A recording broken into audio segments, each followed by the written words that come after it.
Omuwabuzi wa president oba presidential advisor kifo ekyatondebwawo woofiisi y'omukulembeze w'eggwanga. Newankubadde ekifo kino tekimanyikiddwa mu ssemateeka w'eggwanga, omukulembeze alina ebbeetu okwerondera abantu okumuyambako okuddukanya eggwanga ng'obuyinza buno bumuweebwa akawaayiro aka 171 mu ssemateeka.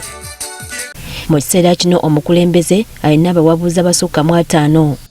Ono we twagalidde okwebuuza omuwabuzi wa pulezidenti aba na bisaanyizo ki? Omuntu alondebwa nga presidential advisor aba alondeddwa nga pulezidenti amanyi nti alina enkizo okumuwa amagezi oba okumuwabula ku bintu bingi, ateekwa okubeera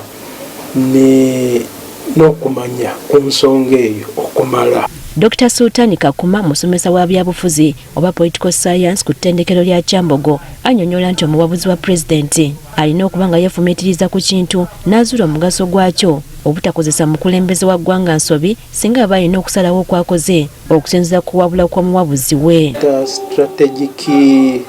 Strategic decision making, okuba nti yasalawo ku bintu bingi ebyenjawulo ebikwatagana n'eggwanga. Kati omuwa amagezi oyo owa pulezidenti ateekwa okubanga alaba ebintu abirabira wala.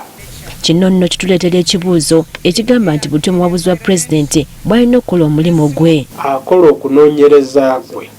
Senga ogenda kuwabula pulezidenti ku byenfuna by'eggwanga, oteekwa okuba nga otegeera eggwanga lijjawa, ebyenfuna byawe biyimiridde bitya, era oyagala bibeere bitya, kuba ku pulezidenti kwagenda okusinziira okusalawo.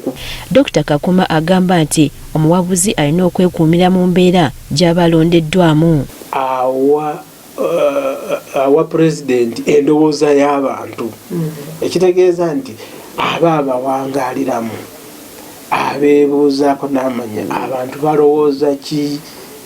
Kyokka okusinziira ku birabwako si kyangu okukkiriza nti abawabuzi ba pulezidenti mu ggwanga balina omulimu gwe bakola olw'ensonga nti embeera gye balondebwamu ya byabufuzi wabula si kuwabula nga bwe kyandibadde. Nti mu byobufuzi bw'oba nga ogenda oyagala obuwagizi bungi, otunuulira omuntu nti alina obuwagizi, bw'abeera n'obuwagizi omusembeza kumpi. Nze nsuubira nti baadivayizinga pulezidenti.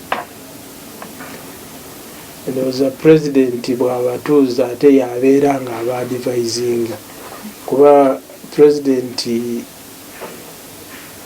atera okukozesebwa nti bw'oba otunuulidde byabufuzi toyina kipya ky'osobola kukola kumugamba.